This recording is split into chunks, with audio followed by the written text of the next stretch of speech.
Ya, assalamualaikum warahmatullahi wabarakatuh. Perkenalkan, nama saya Rosedda Agustino NIM Kaliabras 2273 dan rekan saya. Saya Fahda Zaidiawati NIM K1522033. Dan saya Fatihullah Salahuddin Ma'ruf NIM K1522037. Nah, di sini tuh kami akan menjelaskan atau memaparkan tentang diskusi kami, yaitu tentang konstruksi baja dan aluminium. Di sini saya akan menjelaskan tentang jenis peralatan pekerjaan konstruksi baja dan aluminium. Yang pertama adalah baut. Baut memiliki bentuk berupa batang silinder yang memiliki ulir pada bagian silindernya, dan pada salah satu ujungnya terdapat bagian yang disebut dengan kepala baut. Fungsi baut adalah untuk menggabungkan beberapa komponen dan menjadi satu bagian yang memiliki sifat tidak permanen. Yang kedua adalah paku keling, salah satu jenis paku yang bentuknya berbeda dengan berbagai bentuk paku lainnya. Fungsi dari paku keling adalah digunakan pada konstruksi yang berat atau ringan sesuai dengan keadaan bangunan. Dengan desain yang kuat, paku ini mampu untuk konstruksi atap, rumah, dan lainnya. Selanjutnya adalah gunting metal. Fungsi dari gunting metal adalah untuk memotong baja ringan sampai dengan ketebalan maksimal 1,2 mm. Selanjutnya, tang rivet atau paku keling. Nah, tang rivet atau biasa disebut dengan tang paku keling berbeda dengan tang pada umumnya. Tang rivet memiliki fungsi yang lebih spesifik, yakni memasang paku rivet. Paku rivet sendiri berbeda dengan paku biasa dan dikhususkan untuk pemasangan atau penyambungan plat besi seperti menara besi, jembatan, rak besi, dan lain sebagainya. Hasil sambungan menggunakan paku rivet bersifat permanen, sehingga dibutuhkan ketelitian, kecermatan, serta perhitungan yang matang saat memasangnya. Ya, untuk selanjutnya ada kunci pas. Alat yang terbuat dari baja yang dikeraskan dilapisi krom atau nikel agar tidak mudah uas, di mana fungsi kunci ini digunakan untuk memutar atau mengencangkan dan melepas mur atau baut. Nah, ini digunakan biasanya diputar gini doang. Nah, selanjutnya ada las. Las adalah salah satu proses fabrikasi logam, termoplastik atau semacamnya yang berupa penggabungan dua benda dari bahan-bahan tersebut dengan cara melelehkan kedua ujung benda bersama-sama menggunakan panas tinggi dan kemudian membiarkan menjadi dingin sehingga kedua ujung tersebut menyatu. Nah, ini digunakan biasanya untuk menyambung ya guys ya. Selanjutnya yaitu bor. Fungsi dari bor tersebut memasang baut atau melubangi konstruksi baja ringan. Adapun mata bor yang digunakan seperti tabung. Nah, mata bor itu ada macam-macam, salah satunya yang tajam untuk melubangi, dan yang kayak bolong itu buat buat baut itu. Nah, selanjutnya ada prosedur penggunaan peralatan pekerjaan konstruksi baja dan aluminium.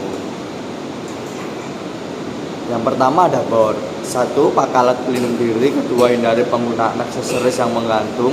3. Gunakan mata bor yang sesuai. Nah, ini yang dimaksud yang sesuai itu sesuai dengan kebutuhan kalian. Yang keempat, pasang mata bor dengan cermat. 5. Pastikan listrik memadai. 6. Mulai dengan langkah kecil. 7. Posisikan bor harus tegak lurus. 8. Maksimalkan fitur pengatur kecepatan. 9. Beri jeda. 10. Jangan panik. Untuk selanjutnya ada gunting metal. Ini penggunaannya cukup mudah, cukup ini doang. Nah, udah. Ya, saya jelaskan sedikit. 1. Tarik tos untuk memotong. 2. Jauhkan tangan dari mata pisau. Tapi harus berhati-hati ya guys ya menggunakan ini. Selanjutnya adalah prosedur penggunaan tang paku rivet. Mulailah dengan membuat lubang di kedua permukaan plat yang akan disambung. Ukurlah lubang tersebut wajib disesuaikan dengan ukuran paku keling yang nantinya bakal dipasang. Setelah lubang pemasangan sudah dibentuk sempurna, selanjutnya masukkan paku keling ke dalam lubang plat yang bakal disambung. Kemudian masukkan pula bagian kepala lepas dari paku keling tersebut ke dalam lubang plat yang ingin disatukan. Tekanlah bagian kepala lepas paku keling tadi agar masuk ke bagian ekor paku keling dengan suaian yang agak keras. Setelah sambungannya terbentuk dalam kondisi yang benar-benar kuat, kini waktunya untuk merapikan hasil pekerjaan. Selanjutnya adalah las. Periksa kondisi mesin las sebelum digunakan dan pastikan mesin las tersebut bisa digunakan. Kedua, tarik dan rentangkan kabel las dan jepitan kabel massa main pada benda kerja. Kemudian, tekan tombol on untuk menghidupkannya.